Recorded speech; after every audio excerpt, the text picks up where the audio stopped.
Shalom Bapak Ibu Saudara yang dikasihi dan diberkati oleh Tuhan. Senang sekali dapat berjumpa lewat channel Gembala Menyapa kali ini dengan tujuan memberikan siraman rohani serta penguatan iman bagi kita sekalian. Kita masih terus belajar dari tokoh iman, yaitu para leluhur Israel. Kiranya melalui cara-cara mereka beriman, kiranya memberi teladan dan semangat bagi kita hari ini tentang iman yang sejati kepada Allah yang sejati berdasarkan kitab suci. Pada kesempatan ini kita masih belajar tentang iman Abraham yang terdapat dalam Ibrani pasal 11 ayat 17 sampai 19. Demikianlah firman Tuhan. Ayat 17. Karena iman maka Abraham tatkala ia dicobai mempersembahkan Ishak. Ia yang telah menerima janji itu rela mempersembahkan anaknya yang tunggal, ayat 18, walaupun kepadanya telah dikatakan keturunan yang berasal dari Ishaklah yang akan disebut keturunanmu, ayat 19, karena ia berpikir bahwa Allah berkuasa membangkitkan orang-orang sekalipun dari antara orang mati, dan dari sana ia seakan-akan telah menerimanya kembali. Melalui teks ini kita belajar dari Abraham bahwa iman yang sejati adalah iman yang sabar menanti, tetapi juga iman yang rela untuk melepaskan. Oleh karena itu kita belajar 5 poin progres iman Abraham yang tuntas dan lengkap. Yang pertama kita lihat bahwa dengan iman Abraham sudah menerima janji Allah. Kita tahu bahwa Abraham secara langsung menerima panggilan dari Allah. Di dalam panggilan itu terdapat perintah, dan di dalam perintah itu juga sekaligus mengandung janji, yaitu relasi, negeri, dan keturunan. Dari ketiga janji tersebut, janji tentang keturunan selalu mendapat ancaman, mendapat perlawanan yang paling serius. Bayangkan istri Abraham ternyata mandul. Demikian juga dengan Ishak, demikian juga dengan Rahel. Istri mereka mandul. Kemudian bayangkan bahwa ada berulang kali ancaman kelaparan. Lalu kita lihat ada juga bahaya perbudakan atau pembunuhan. Di dalam ketiga ancaman ini terbukti bahwa Allah setia memelihara perjanjiannya. Jadi penulis Ibrani dengan jelas menegaskan bahwa karena iman Abraham sabar menanti hingga ketiga janji Allah itu digenapi. Abraham dan Sarah harus menunggu 21 tahun lamanya hingga janji tentang keturunan, tentang anak itu digenapi. Tidak mudah. Tetapi inilah buah dari iman yang sejati, yaitu kesabaran, sehingga mereka menanti janji Allah itu digenapi. Yang kedua, dengan iman Abraham dicobai.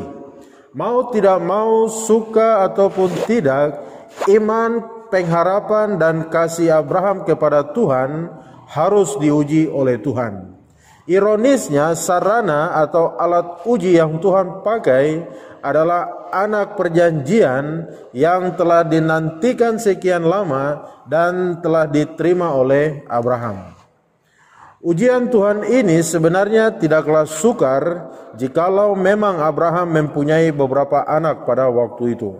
Tetapi faktanya Ishak adalah anak tunggal, adalah anak satu-satunya. Tidak ada lagi cadangan atau simpanan lain yang mungkin bisa diandalkan. Tetapi inilah keajaiban dan kebesaran Tuhan tatkala menilik seberapa besar kasih dan iman Abraham kepada Tuhan. Berbeda dengan Abraham, faktanya kita yang mengklaim sebagai orang beriman keturunan Abraham, justru kadang-kadang kita banyak kali membuat perhitungan dengan Tuhan. Kita justru menuntut Tuhan untuk mengerti keadaan kita, perasaan kita, kelemahan kita. Kita membatasi Tuhan seakan-akan Tuhan tidak tahu dengan segala kondisi hidup kita. Lalu yang ketiga, dengan iman Abraham rela mempersembahkan Ishak. Rela berarti Abraham tidak keberatan. Abraham setuju, sepakat, dan putuskan dengan sadar dan dengan sebulat hati. Tentu ini keputusan yang sangat-sangat dilematis, sebab dampaknya sangat luas sekali.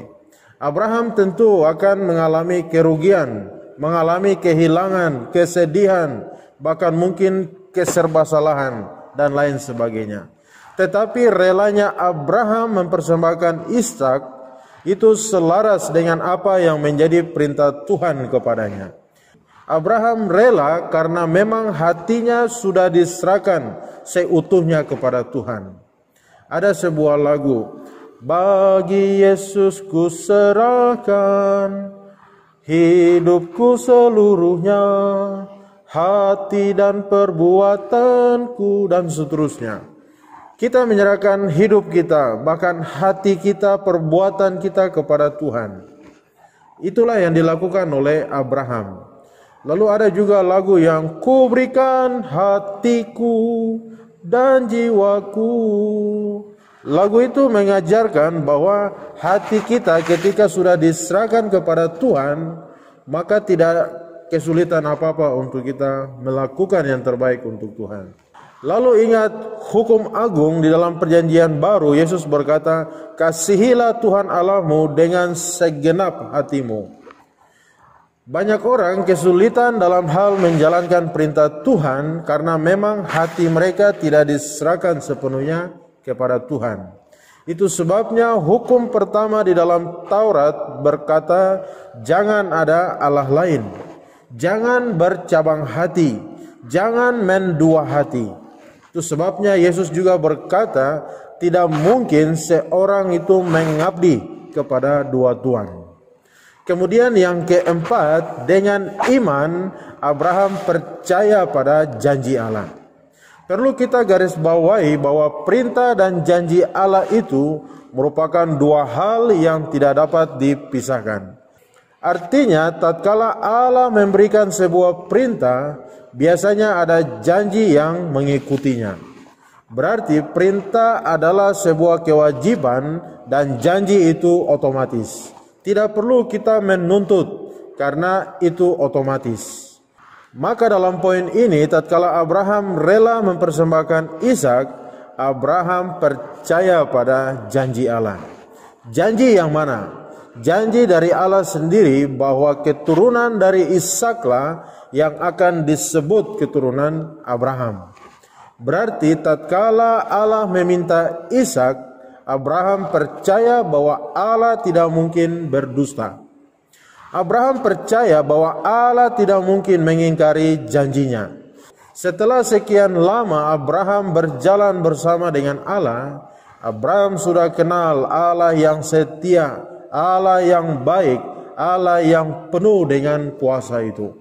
Sehingga tidak sedikit pun Abraham itu bimbang, ragu ketika Allah meminta Ishak menjadi korban bakaran kepada Tuhan. Abraham percaya, sebab itu ia taat menjalankan perintah Allah. Seringkali kita sulit untuk menjalankan perintah Allah, sebab mungkin di dalam hati kita ragu-ragu. Mungkin kita tidak percaya kepada Allah. Itu sebabnya Yesus pun menegaskan hukum agung itu, kasihilah Tuhan Allahmu dengan segenap hati kita, dengan segenap kekuatan kita, dan dengan segenap akal budi kita. Lalu yang kelima, dengan iman Abraham percaya bahwa Allah sanggup membangkitkan orang mati. Poin ini sangat penting sebab menggambarkan iman Abraham yang tuntas dan lengkap. Abraham tidak keberatan mempersembahkan Ishak, anak satu-satunya, sebab Abraham percaya bahwa Allah berkuasa bahkan atas maut dan atas kematian sekalipun. Oleh karena itu, ketika Allah meminta Abraham untuk mempersembahkan Ishak, Abraham tidak menolak dengan dalih apapun. Sehingga setelah bangun dari tidur pada pagi-pagi benar, Abraham mempersiapkan diri, mempersiapkan semua peralatan, membawa Ishak, dan 3 hari berjalan menuju ke Bukit Moria. Tetapi menarik, sebab ketika Allah melihat respon, kesiapan, dan kesungguhan Abraham dalam menjalankan perintah dan kehendak Allah, maka Allah sendiri mencegah serta menyediakan seekor domba sebagai korban pengganti Ishak.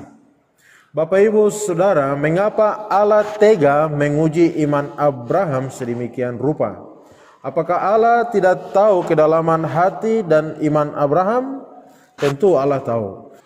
Tetapi peristiwa ini harus terjadi sebagai suatu tipologi bahwa pada saatnya nanti ada domba penebusan dosa yang paling sempurna yang datang dari Allah sendiri. Dengan demikian kita melihat bahwa dengan iman Abraham sabar menantikan janji Allah digenapi. Dan dengan iman itu juga Abraham rela melepaskan tatkala Allah memintanya. Puji Tuhan, Allah setia kepada perjanjiannya, dan iman serta ketaatan kita kepada perintah Tuhan tidak akan pernah mengecewakan. Haleluya. Tuhan memberkati. Shalom.